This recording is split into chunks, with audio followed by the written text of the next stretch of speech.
I'm Amelia Williams, a 32-year-old violinist who never imagined I'd be running my dad's software company, Horizon Tech, in Seattle. Music was my world, pouring my heart into every note, touring across the country, living for the hum of a perfectly tuned string. But when my dad, James Williams, passed away last year from heart disease, everything changed. He left me his company, his life's work, and I stepped away from my violin to honor his trust in me. It wasn't easy, especially with my stepmother, Maggie Ellison, and her daughter, Chloe, making it clear they thought I didn't belong. Last week, an invitation arrived for Maggie's 57th birthday gala at the Olympic Hotel's Grand Ballroom, a shimmering, upscale venue in downtown Seattle. I thought maybe, just maybe, this was her way of reaching out, a chance to heal the rift that had grown since Dad's death. My heart lifted at the idea of a fresh start. I put on a sleek navy dress, fixed my hair, and walked into that ballroom with a smile, clutching a glass of champagne, ready to mend fences. The chandeliers sparkled, casting golden light over Seattle's tech elite CEOs, investors, coders turned millionaires. I was nodding along to small talk when Maggie's voice sliced through the chatter like a knife. "Amelia, you thief," she shrieked, her sequined gown glinting as she stormed toward me. "You stole Horizon Tech from Chloe, my daughter's rightful inheritance." The room froze. Every head turned, eyes boring into me. My champagne glass trembled in my hand, my pulse hammering in my throat. I felt like a deer in headlights, exposed and cornered. Maggie's face was a mask of fury, her manicured nails pointing at me. James built that company for his family, for Chloe, not some violin-playing dreamer who swooped in when he was dying. Whispers rippled through the crowd. I saw faces I'd worked with for months, clients, partners, people I'd pitched ideas to, now staring with shock and suspicion. Chloe stood behind her mom, smirking, her arms crossed like she'd rehearsed this moment. "She's right," someone muttered nearby. "Didn't Amelia just show up out of nowhere?" Another voice added. The air grew heavy, judgmental. I tried to speak. "That's not true," I managed, but my voice sounded weak, drowned out by Maggie's venom. James's will was clear. He wanted his real daughter to have the company, not you, who barely visited. Her words hit like a punch. I'd been touring, yes, chasing my music dreams, and the guilt of not being there enough for Dad already haunted me. To hear it weaponized in front of everyone? It was crushing. The crowd's murmurs grew louder, and someone actually hissed, "Get out." Maggie stepped closer, her voice now icy with triumph. "Nobody wants a thief at my birthday, Amelia. Leave." My legs shook as I stumbled toward the exit, the weight of 100 stairs pressing down on me. I felt small, betrayed, my heart splintering with every step. This wasn't just a family fight, it was a public execution of my reputation, in front of the people whose trust one needed to keep Horizon Tech alive. As I reached the door, one thought burned through the haze of humiliation. I wasn't going to let Maggie and Chloe destroy everything Dad and I had worked for. Not tonight. Not ever. Sitting in my car in the Olympic Hotel's dark parking lot, tears streaming down my face, I gripped the steering wheel, trying to make sense of what just happened. How did a birthday party turn into a public attack? To understand, I need to take you back to where this all started. My dad, James Williams, was a tech genius who built Horizon Tech from a tiny garage startup into a Seattle powerhouse, creating software that powers half the city's startups. Growing up, it was just me and him after Mom died when I was 10.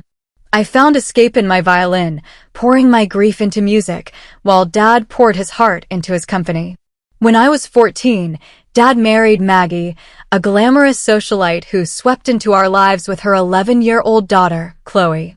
At first, Maggie played the part of a caring stepmom, but I could tell she loved the status of being Mrs. James Williams more than anything else. Chloe, on the other hand, was spoiled, always glued to her phone, dreaming of being an influencer, not a tech leader. Dad tried to involve her in Horizon Tech, but she'd roll her eyes and say, "I'm not into boring code." I, meanwhile, was studying business online at Dad's suggestion, even while touring as a violinist. He'd call me late at night, excited to discuss strategy or analyze market trends. "You've got to head for this, Amelia," he'd say, his pride warming me across the miles. 3 years ago, Dad was diagnosed with heart disease. I flew home whenever I could, sitting by his hospital bed, holding his hand as he grew weaker. "Amelia," he told me one night, his voice faint but firm, "Horizon Tech needs someone who loves it like I do. Chloe's smart, but she doesn't care. You do. Promise me you'll take it on." I gave up my music career to keep that promise, diving into the company full-time after he passed. When his will named me CEO, Maggie and Chloe seemed to accept it, at least at first. But soon, the subtle jabs started. Maggie's snide comments at family dinners, Chloe's posts online hinting I'd stolen her future. Tonight's gala was their boldest move yet, a calculated strike to ruin me in front of Seattle's tech world. As I sat in my car, wiping my tears, I realized this wasn't just about the company, it was personal, and I wasn't going to let them rewrite my father's legacy. The tears wouldn't stop as I sat in my car, the Seattle skyline glittering coldly beyond the parking lot. Maggie's words echoed in my head: thief, manipulator, outsider. The sting of those accusations, thrown in front of people I'd worked so hard to impress, felt like a betrayal of everything I'd sacrificed for Horizon Tech. I'd given up my music, my passion, to honor Dad's trust, and now I was being painted as a villain. My phone buzzed, snapping me out of my spiral. It was a text from Daniel Coleman, my dad's longtime attorney and friend. "Heard what happened. You okay? Call me now." I dialed with shaky fingers, my voice cracking as I poured out the night's events, the gala, Maggie's outburst, the crowd's hostility. "This is outrageous," Daniel said, his deep voice bristling with anger. "Maggie knows your dad's will was ironclad. She's tried contesting it before and failed every time." I sniffled, my throat tight. "Daniel, they all believed her. Everyone in that room thinks I stole the company." There was a pause, then his tone shifted, sharp with purpose. "Do you have your laptop?" "In my trunk," I said, confused. "Good. Meet me at my office in 30 minutes. If Maggie wants to play dirty in public, we'll show Seattle the truth. Every document, every record, every piece of proof your dad left to protect you." I started the engine, my hands still trembling but my heart steadying. For the first time since I'd fled the gala, I felt a spark of fight ignite inside me. Maggie thought she could break me, but she'd underestimated one thing. I was James Williams's daughter, and I wasn't going to let her lies erase his legacy or mine. As I pulled out of the parking lot, I knew this was about more than clearing my name. It was about proving I belonged, not just to Seattle's tech world, but to myself. I pulled into the parking lot of Daniel's sleek downtown Seattle office, the city's lights reflecting off the glass building. He buzzed me in, and I found him at his desk, surrounded by stacks of files and binders, his tie loosened, but his focus razor-sharp. "Your dad knew Maggie might pull something like this," he said, gesturing to the organized chaos. "He was always 3 steps ahead." As I paced the room, my earlier shame started to morph into anger. Why would Maggie stage this public attack after losing every legal challenge? What was she after? Daniel handed me a USB drive. "This is your dad's video testimony, recorded 4 months before he passed. He explains exactly why he chose you for Horizon Tech. It's airtight, witnessed by his doctor and me." My chest tightened, remembering that day, Dad, frail but fierce, determined to protect his legacy. I hadn't watched the video since he died. It hurt too much. Daniel kept pulling files, financial reports showing Horizon Tech's 25% revenue growth under my leadership, emails from Chloe dismissing company roles as boring tech stuff, employee letters praising my efforts to save jobs during a major client loss. There were court rulings, 2, 3 failed attempts by Maggie to contest Dad's will, each judge affirming his mental clarity. "She's not after the company legally," Daniel said, his gray eyes narrowing. "She wants control through reputation. By turning Seattle's tech scene against you, she thinks she can force you out." I clenched the USB drive, my resolve hardening. "Then we show them the truth." Daniel grinned, pointing to his high-speed printer. "Let's make binders for every table at that gala." For the next hour, we worked like a team in crunch time, Daniel printing, me sorting, organizing evidence into clear, undeniable packets. He called 3 attorney friends who agreed to join us at the hotel for extra credibility. "This isn't just about tonight," Daniel said as we finished. "It's about making sure Maggie can't touch you again." I nodded, feeling the weight of Dad's trust in every binder we stacked. It was time to fight back. The drive back to the Olympic Hotel was quiet, my nerves buzzing as Daniel navigated Seattle's rainy streets. In the back seat, binders stuffed with evidence felt like armor, each one holding the truth about my dad's wishes and my work at Horizon Tech. Daniel's 3 attorney colleagues met us at the hotel entrance, their sharp suits and calm confidence making us look like a legal SWAT team. The doorman, who'd seen me flee in tears an hour ago, stared wide-eyed as we marched past. My heart pounded, but I straightened my shoulders, channeling Dad's advice. In business, you don't just defend, you dominate with the truth.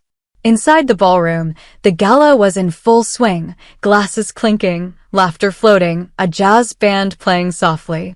Maggie stood near a towering birthday cake, holding court with a smug smile, Chloe at her side. The moment I stepped through the doors, flanked by 4 attorneys, a hush spread like wildfire. Heads turned, conversations died, and Maggie's face went pale. Daniel stepped forward, his voice booming. "Ladies and gentlemen, I'm Daniel Coleman, James Williams' attorney and executor of his estate. There's been a misunderstanding about Horizon Tech's leadership that we're here to clear up." The band stopped mid-note.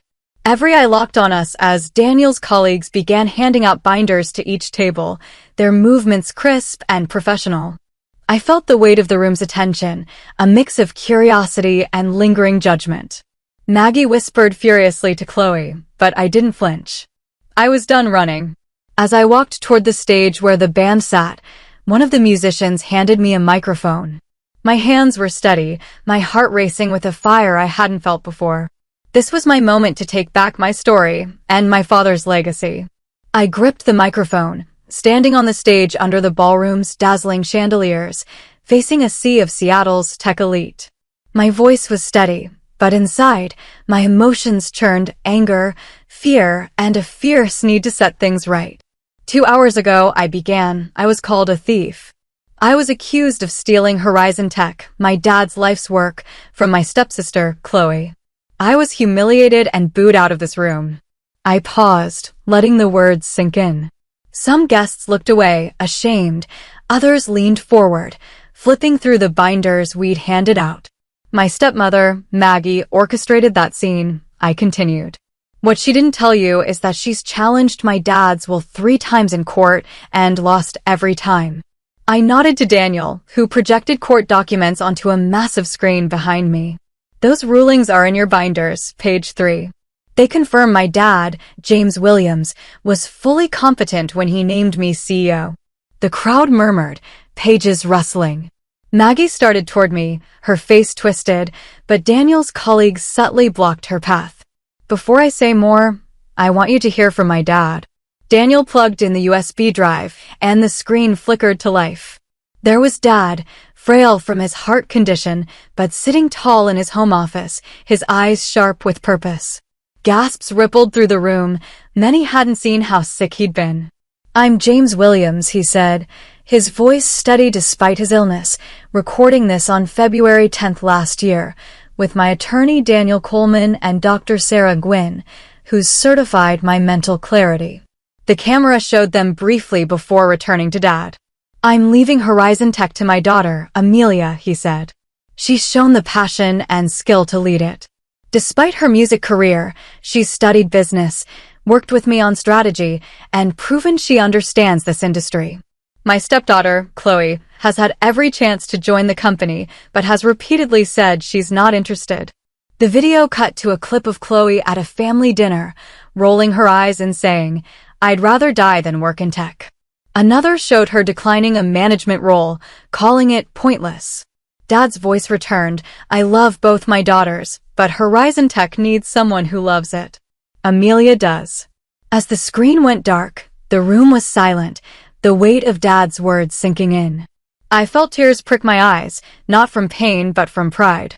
He believed in me, and I wasn't going to let him down. The silence in the ballroom was deafening as Dad's video ended. I held the microphone, my gaze sweeping the room. Guests were glued to the binders, some whispering, others nodding as they read. I felt a surge of strength. This was my moment to finish what Maggie started. Since I took over Horizon Tech, I said, my voice clear and strong, we've grown revenue by 25%, added 20 jobs, and secured 2 new markets. Page 10 of your binders has letters from our employees, some who've been with us since Dad founded the company, thanking me for saving their jobs when we lost a major client. I pointed to the screen, where Daniel displayed financial charts. Page 13 shows the director role I offered Chloe 4 months ago, significant responsibility, flexible hours. She emailed back, saying she had better things to do than sit in a tech office. Gasps and murmurs spread as guests turned to Chloe, whose face was crimson. Maggie pushed forward, shoving past Daniel's colleagues. This is outrageous, she hissed, her voice low but venomous. This is my birthday, Amelia, and you've turned it into a corporate circus. This is why James should have never trusted you. You're heartless. I stepped off the stage, meeting her glare. Heartless? You called me a thief in front of everyone I work with, Maggie. You tried to ruin me. I turned to the crowd. The hospital logs, page 17, show I visited Dad 79 times in his final months. Chloe visited 10. Maggie, 34. Chloe's mouth opened, but no sound came out. Maggie's voice dropped to a desperate plea. Horizon Tech was supposed to secure our future, Amelia. James promised us stability. And he gave it to you, I shot back, lowering my voice so only they could hear. Your trusts ensure you'll never want for money.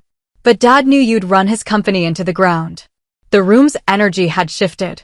Guests were on my side now, their earlier hostility replaced by discomfort and respect.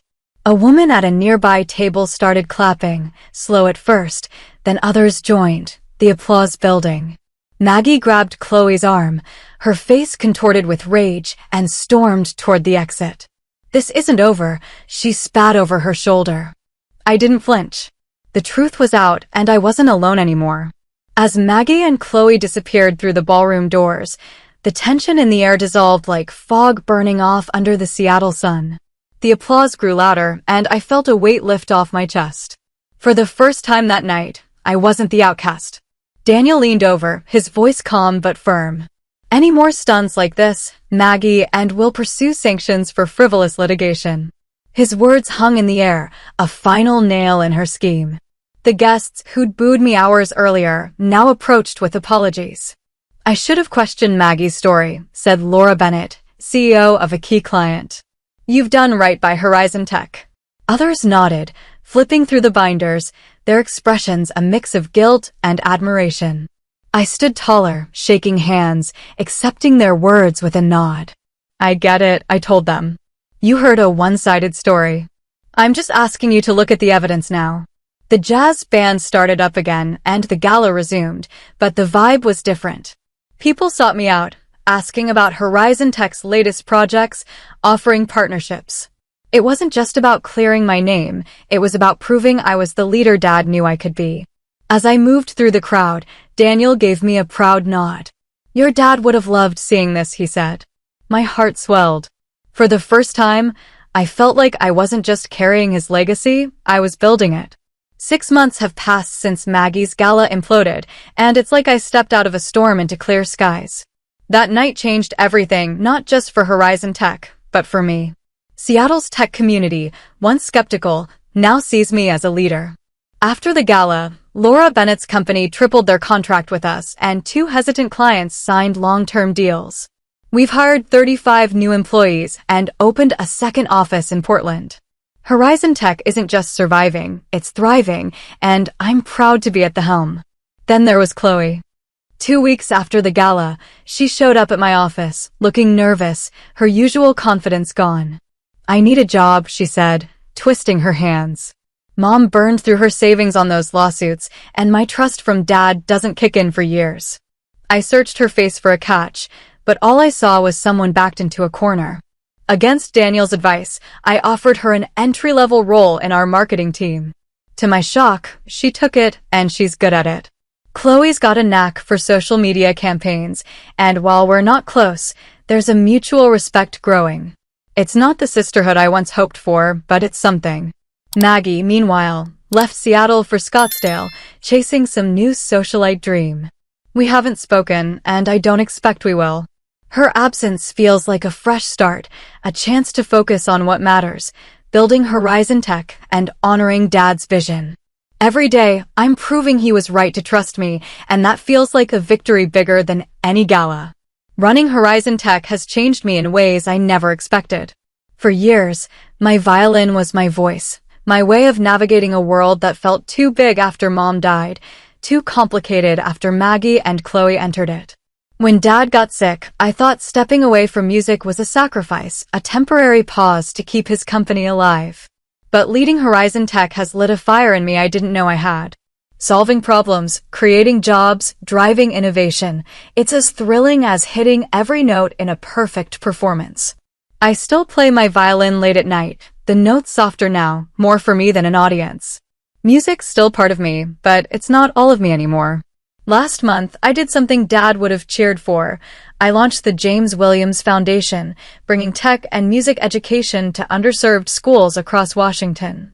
At the launch event, we set up a stage in our Seattle office, surrounded by servers and screens humming with Horizon Tech's code.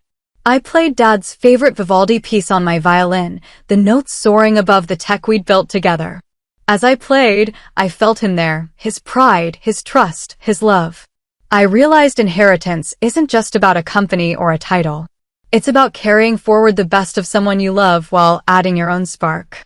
Seattle's tech world now calls Horizon Tech a beacon of innovation and integrity. Chloe's finding her place, and I've found mine, blending the artist I was with the leader I've become. Dad always said some legacies aren't given, they're earned. I've earned this one, and I'm just getting started. To everyone who's followed this journey, thank you. You've been with me through betrayal, battles, and breakthroughs. If my story moved you, hit that subscribe button and join us, where every line of code and every note played tells a story of grit, heart, and new beginnings. Keep chasing your own truth, and I'll see you at the top.